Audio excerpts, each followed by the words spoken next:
I think it's beautiful. It's a beautiful way and practical to share the impression that you got from the museum.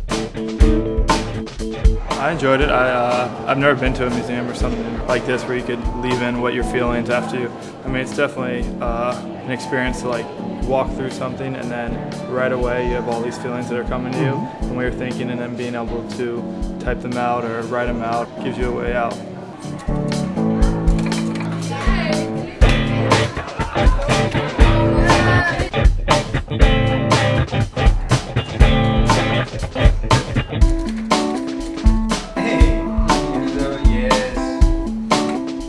I think it's a very nice application. It's very creative, and it's very inviting to people. They're very curious, so they are going to take a look.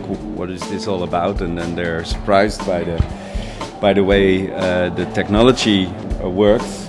It's very creative and inspiring.